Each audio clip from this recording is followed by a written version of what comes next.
আমি আজকে আপনাদের সামনে 31st নাইট নিয়ে কিছু কথা বলবো ইনশাআল্লাহ। 31st নাইট আসলে এটা মুসলমানদের উৎসব নয়। আমাদের সমাজের তরুণ তরুণীরা ঢাকা শহরের গলিতে গলিতে 31st নাইটের এই দিনে নিজের সতীত্বকে বিলীন করে দেয়, নিজের অস্তিত্বকে বিলীন করে দেয়। হে বোন, হে যুবক, এটা আসলে মুমিনদের উৎসব নয়, এটা কালিমাওয়ালার উৎসব নয়, এটা মুসলিমদের উৎসব হতে পারে না। এই উৎসব আসলে হলো খ্রিস্টান ধর্মের আগে কিছু রোমান মুশরিক ছিল। ওই রোমান মুশরিকরা একজন জানুস দেবতার পূজা করত। এই দিনে জানুস দেবতার পূজা করত তারা। 31শে ডিসেম্বর শেষ রজনীতে 12টার আগে মুহূর্তে তারা জানুস দেবতার ওই পিছনের কল্লার কাছে গিয়ে তারা জানুস দেবতার কাছে বলতো, হে জানুস দেবতা, গত 1 বছরে আমার সাফল্যের সব কিছু আপনার পক্ষ থেকে হয়েছে। আপনি আমাকে সাফল্য দিয়েছেন, আপনি আমাকে কামিয়াবি করেছেন। এরকম বলে বলে ওই জানুস দেবতার প্রশংসা করা হয়। কিন্তু যখন 12টা বেজে যায়, তারা অন্য সামনের কল্যাণ সামনে গিয়ে তারা বলে, হে জানুস দেবতা, আপনি আমাদেরকে আগামী 1 বছরে কামিয়াবির পথ দেখায়া দেন। আমরা আপনার থেকে চাইব আপনি আমাদেরকে সব কিছু দেন, আপনি আমাদেরকে দেনওয়ালা। এরকম বলে বলে জানুস দেবতার প্রশংসা করে এবং জানুস দেবতার পূজা করে।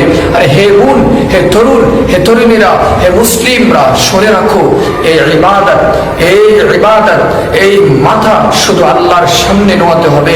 পৃথিবীর কোনো পরাশক্তি, পৃথিবীর কোনো মূর্তি পূজা, পৃথিবীর কোনো জিনিসের উপর এই কপাল, এই আমার সব কিছু নোয়াতে পারি না। এই সব কিছু নোয়াবে একমাত্র আমার মালিকের সামনে। তাইলে এই রোমান মুশরিকদের এই পূজা আমরা কেন উদযাপন করবো? হে বোন, আজকে জেনে রাখো, এই পূজা আমাদের জন্য নয়, এ উৎসব আমাদের জন্য নয়, এ উৎসব মুমিনদের নয়, এ উৎসব মুমিন মুসলমানদের নয়, এ উৎসব কালিমাওয়ালাদের নয়, এ উৎসব ইসলামওয়ালাদের নয়, এ উৎসব কোরআনওয়ালাদের নয়, এ উৎসব নবী মুহাম্মদুর রাসূলুল্লাহ উম্মতদের নয়।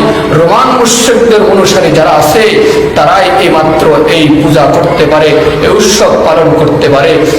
আমি আপনার কাছে প্রশ্ন রাখতে চাই, হে মুমিন মুসলমান ভাই, আমি আপনার কাছে প্রশ্ন রাখতে চাই, আপনাকে যদি কোনো ব্যক্তি বলে আপনি কি ওই জানুস দেবতার পূজা করবে নাকি আল্লাহর পূজা করবে, তুমি জানুস দেবতাকে খোদা মানো নাকি আমার মালিককে খোদা মানো, তাহলে তুমি জবাব দিবে, আমি আমার মালিককে খোদা মানি, আসমান জমিনের পালন কর্তাকে খোদা মানি, যিনি আমাকে সৃষ্টি করেছে, আপনাকে সৃষ্টি করেছে, এই পৃথিবীর সব কিছু নিয়ন্ত্রণ করে, আমি তাকেই খোদা মানি। তাইলে আপনি কেন এই রাত্রে জানুস দেবতার পূজারীদের অংশে সামিল হয়ে আপনাকে গুনাহগার বানাবেন? এই পথ থেকে ফিরে আসুন। হে বোন, হে তরুণ, এ পথ থেকে ফিরে আসুন। নিজের সতীত্বকে রক্ষা করুন, নিজের জীবনকে গঠন করে আল্লাহর রাস্তায় নিজের জীবনকে সঁপে দেন।